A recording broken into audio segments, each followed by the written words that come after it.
وہ رات کے آخری پہر کچا گوشت کھا رہی تھی۔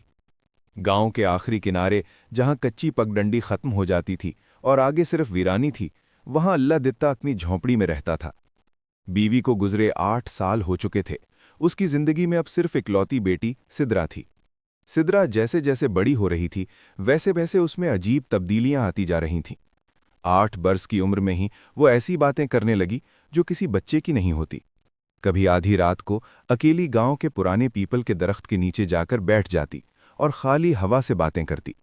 کبھی ہنستی، کبھی سر جھکا کر ایسے سنتی جیسے کوئی اسے جواب دے رہا ہو۔ گاؤں کے بچے اس سے دور رہنے لگے تھے، کہتے تھے سدرا عام نہیں ہے۔ اگر وہ گیند کو ذرا زور سے مار دیتی تو وہ گیند کہیں غائب ہو جاتی، ملتی ہی نہیں تھی۔ اللہ دتا کو سب کچھ عجیب تو لگتا تھا، مگر وہ دل کو تسلی دیتا رہا کہ شاید ماں کے بغیر بچی ایسی ہو گئی ہے۔ مگر ایک دن وہ منظر دیکھا جس نے اس کی روح ہلا دی۔ شام ڈھل چکی تھی۔ جھونپڑی کے پیچھے سے عجیب سی آواز آئی۔ جب اللہ دتا نے جا کر دیکھا تو اس کے قدم وہیں جم گئے۔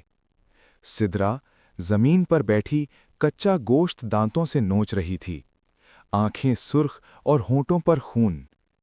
سدرا، اس کے منہ سے صرف اتنا ہی نکل سکا۔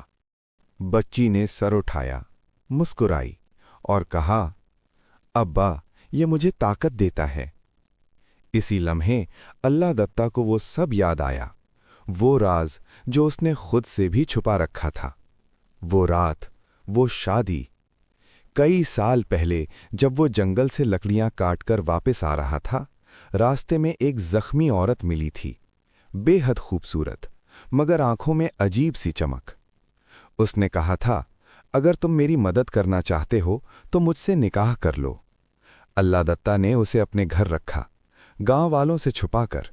نکاح ہوا، بغیر کسی گواہ کے، بغیر کسی مولوی کے، صرف وہ اور وہ عورت جس کا سایہ بھی عجیب تھا۔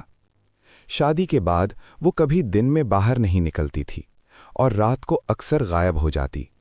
پھر سدرا پیدا ہوئی، اور ایک رات تیز آندھی، آسمان پر آگ کی لکیریں اور جھونپڑی کے اندر کالے سائے۔ انہوں نے اس کی بیوی کو زبردستی گھسیٹ کر کہا تھا، تو نے قانون توڑا ہے، اب واپس جانا ہوگا۔ وہ چیختی رہی، روتی رہی، مگر وہ جنات اسے لے گئے۔ جاتے جاتے بس اتنا کہا تھا، بیٹی کو مت چھوڑنا، وقت آنے پر سچ خود ظاہر ہو جائے گا۔ اللہ دتا کی ٹانگیں کانپ رہی تھیں۔ وہ جان چکا تھا کہ سدرا جنزادی کی بیٹی ہے، آدھی انسان، آدھی کسی اور دنیا کی۔ اسی رات پیپل کے درخت کے نیچے سدرا اکیلی بیٹھی تھی۔ اللہ دتا اسے لینے گیا، مگر اس سے پہلے کہ وہ کچھ کہتا، زمین ہلنے لگی۔ وہی سائے، وہی آوازیں۔ ایک بھاری آواز گونجی، اب یہ ہماری امانت ہے۔ سدرا نے مڑ کر باپ کو دیکھا، ابا، میرا وقت آ گیا ہے۔ اور اگلے ہی لمحے زمین پھٹ گئی۔ اگلی صبح گاؤں کے کنارے صرف پیپل کا درخت کھڑا تھا، نہ سدرا ملی، نہ اللہ دتا۔ مگر آج بھی رات کے وقت لوگ کہتے ہیں، پیپل کے نیچے ایک بچی بیٹھی نظر آتی ہے۔